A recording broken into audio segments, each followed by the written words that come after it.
We are at that time, ladies and gentlemen, boys and girls. Rugby World Cup with 1 week, 1 round, however you want to describe it, to go before the knockouts. And so, what I'd like to do in a series of videos is go through each pool and do my best to try and confuse the heck out of you. To try and make it so difficult for you to understand that you don't even watch the rugby. Okay, that's probably didn't go as well as I planned. What I'm going to really do is talk about where they're at and try and bring some illumination, some brightness, illumination, light behind me. Lovely and pink, and there's noise going outside the studio. People getting excited. And I've got some things. I've actually put them down in here because I realise there can be a number of complications. Permutations, machinations. Whatever you want to do, however you want to describe it, wherever you want to go. Hopefully, I'll provide a bit of help. So we'll start with Pool A. We're going to do a video for Pool A, hopefully a video for Pool B and for Pool C. And you know what? We may even do one for Pool D.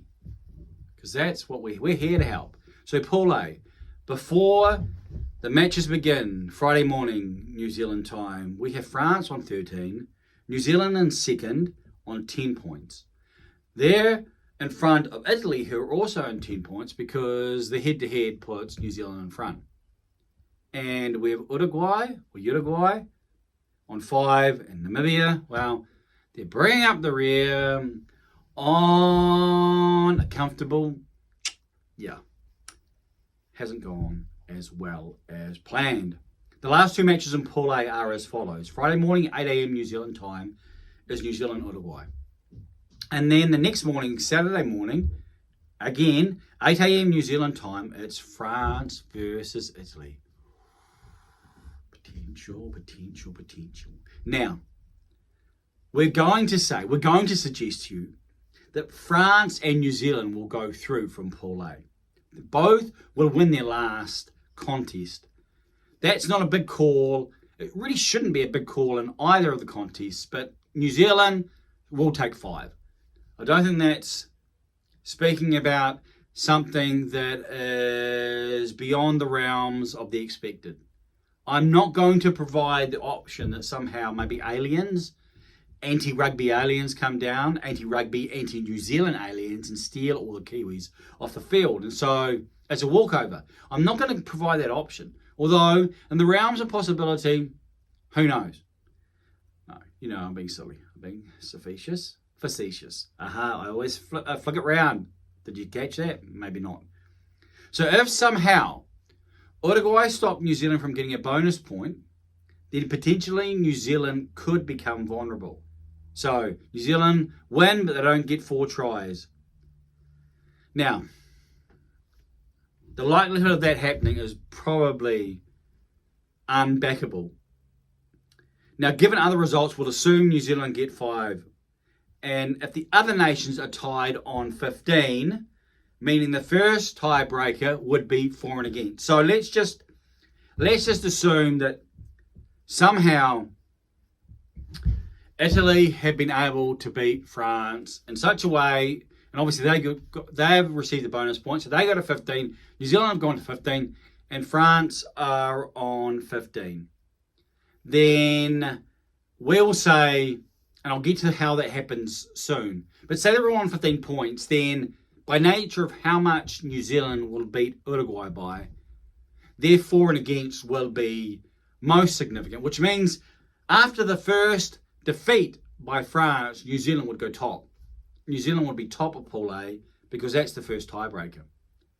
And it could get fun then. It could get really fun for France, or not so much. But we'll talk about that. We'll talk about that under this secondary heading. I've got a different heading on my phone here, and so I'm going to respect my own hard work. So Italy can go through if they beat France by more than 7 points with no bonus points for France. So no 4 tries and outside 7, meaning Italy will go to 14, from 10 to 14, but France will stay on 13.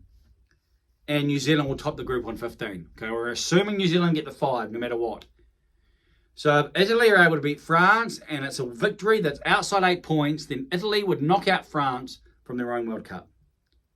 Now, Italy, another option. So that's one option. That's how they can go through Italy. Another, which is the more difficult, that all teams end up on 15, which I pointed out. Now, we know how that's going to happen. New Zealand get a bonus point win, and Italy get a bonus point win, and France get 2 bonus points. So that means they get 4 tries, and they lose inside the 7-point margin. Now, once the first tiebreaker for more than 2 teams, again, I pointed that out, which would mean New Zealand would go through, Italy would go through, because unbeknownst to me for a time, even though you use a second tiebreaker when there's 3 teams, you go back to the first tiebreaker when it's 2 teams. So if New Zealand are taken out of that scenario because they're all on 15, so it's for and against, then they go back to France versus Italy. Italy won the game. So Italy would knock out France from the World Cup because that's the first tiebreaker. Now, unlikely. That's very unlikely. But there we go. That's Pool A. We think France will top the group and New Zealand will get second. However, if things go sideways, it seems like it's not going to involve New Zealand. It's hard to see how they're going to get sort of mixed up in this drama because their for and against will just grow even more than what it is at the moment. And if it gets sideways, it's going to be because Italy beat France. So the French for and against is going to actually retreat. Hey, it's happened before, maybe in a world war. It's a bit of a joke there. I hope you didn't laugh too much out loud.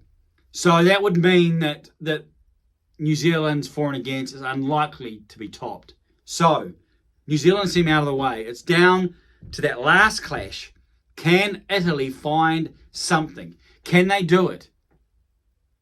It's maybe hard to think that that's going to happen. I was informed by a journalist, well, a writer, maybe I'll say that, writing about rugby for 26 years, he told me. He informed us all on this YouTube channel out of South Africa. And I believe my memory serves me correctly. He informed the average was 12 points in their losses in the Six Nations. Yes, they lost their matches. However, that's ballpark. So can they find it? Can, with the loss of Dupont, on the loss of Intermac, can something weird happen? I doubt it. I do highly doubt it.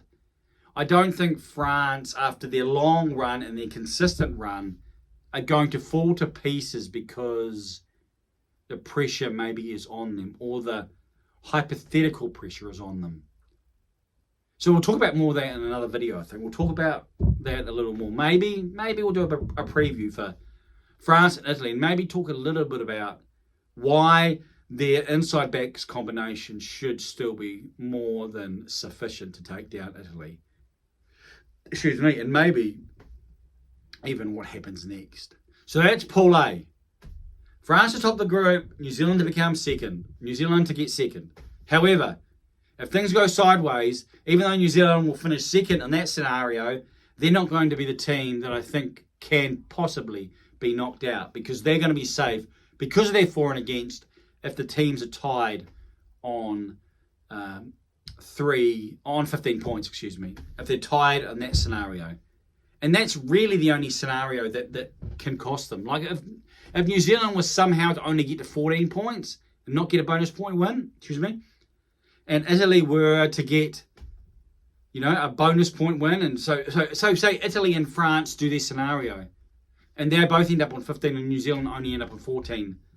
Like you said, that is hypothetically possible. However, I'm giving New Zealand a bonus point win. It's hard to see how they're not going to score 4 tries against Uruguay. When you look at what the other sides have done, when you look at what the All Blacks have previously done, and the momentum going forward, I think that's reasonable and realistic. So, all down to the last clash. If France do the business, which I expect them to do, then it'll be France first, New Zealand second, and they'll play the winner and the second place. In other words, one will play 2. So New Zealand will play the winner of Pool B, and France will play the second team in Pool B. We'd say, all things going according to plan, Scotland the Brave withstanding, that New Zealand will be playing Ireland, and France will be playing South Africa. Mouth-watering clashes, but that's another video for another time. That's Paul A. What say you? I'm Johnny King.